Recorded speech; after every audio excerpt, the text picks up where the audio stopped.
All right, everyone. It's time for our Agile, Not So Agile Friday episode of the Daily Stand Up Podcast. And man, have I got a story for you. This story is about survival and solidarity in the Australian Outback. So, this story features a young lady by the name of Carolina Wilga. She's a 26-year-old German traveler who disappeared in Western Australia's harsh outback after a car accident on June 29th of 2025, so not that long ago. She suffered a serious head injury and she was stranded without any supplies. Get this. She survived 12 days in the outback by finding shelter in caves, collecting rainwater, and drawing on her sheer willpower to survive. This is incredible. On July 11th, exhausted and barefoot, Carolina was discovered nearly 19 miles from her vehicle by a local farmer, Tanya Henley, and then she was rescued by the Western Australia Police. She later expressed her profound gratitude. I am simply beyond grateful to have survived. Australia has taught me what it means to be part of a true community. This story pricked my heart, and I wanted to share it with you because it resonates. It talks to having resilience under extreme conditions. Now, I know that we may never have that extreme of a condition, but can you imagine what it's like to maybe, here, I'm just going to go there. Mental health is a real issue, especially here in America. Could you imagine what it would be like to have things that are just so extreme that are happening to you that you feel like you're broken and that there's nothing left?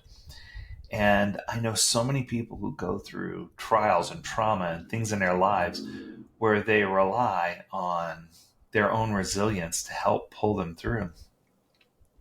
Carolina's will to survive in this atmosphere, in this environment, amidst starvation and injury, it hits you in the heart because there's so many people who lose or give up their ability or their will to survive when they're confronted with hard things.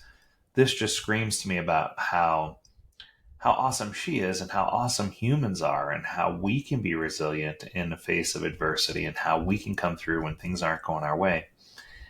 And I love the whole how the community came together, from the farmer who found her to the police and the medical teams. It took a coordinated effort. It took a village to save her life. And what I mean by that is this is something that it'll leave you broken. It'll leave you in a state of, wow, that just happened. And each person in that path had to understand what they could do to make a difference and a step forward. And they had to not be afraid to step into the spotlight to make it happen, right? They couldn't just hide under a bushel and provide her with the help that she needed. And then I think there's also emotional elevation. She held pure, heartfelt gratitude and a newfound sense of belonging to the community of Australia. And she's not even Australian at all. Yet people reached out to help her. And my question is, are we quick to help or are we quick to judge? So here's another fast story that I'll tell you. It's a local one right here that happened in Harriman, Utah. So in Utah, there's a road. It's referred to as 134th South, and that's neither here nor there. But what happened is there was a multi-car accident, and one of the cars flew off the side of the road, which isn't uncommon, but it happened to hit a building so perfectly that it crashed right into the back of a Jimmy John's, and it hit right where their gas meter is outside, so their natural gas line.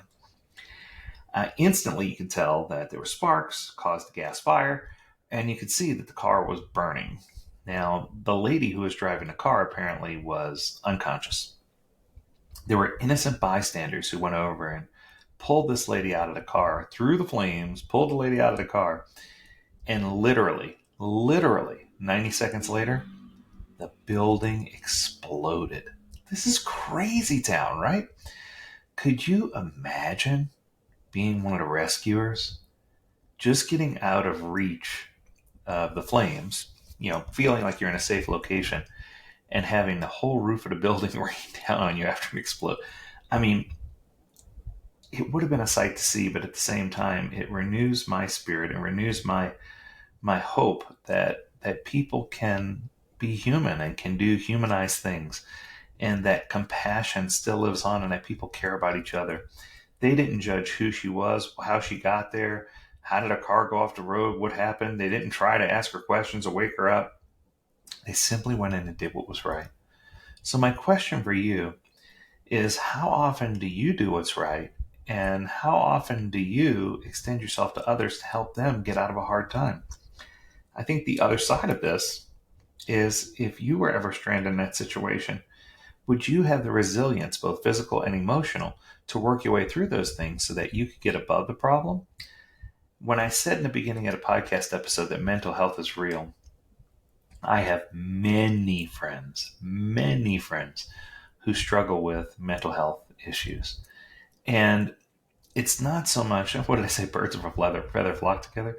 No, but it's not that I'm saying that I have mental health issues or that they're in any negative way. What I am saying is that they're each wonderful, amazing, beautiful individuals, but sometimes you have to step out of the judgment zone and step into the spotlight to be there for them. There's so many prominent figures in the world who we lost too soon because they didn't have the support system. They didn't have that medical team. They didn't have the innocent bystander to pull them out of the car.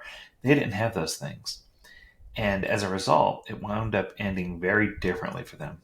So my question for you is, one, do you have the fortitude to help when you're called upon? And two, if you're going through one of those mental health struggles, what are you doing to make sure other people are aware and that they know what's happening and that they know it's real and that they're doing everything they can to help you? Because what I can tell you is, it's awful to not have what you need when you need it. But what's even worse is to need it and not know where to go to get what you need. So if you are struggling in any way, whether it's a mental health crisis, some suicidal thoughts, or whether it's an addiction of any kind, seek out the help that you need. Know that there are professionals who will love you and support you. And most importantly, know that you have a network and a team of people around you. Whether they're your immediate family or not, doesn't matter. You're going to be surrounded by individuals who lift you up and help you get through life's biggest issues, because you matter, you're worth it, and you're loved. That's going to do it for this episode today. I hope that you got something out of it.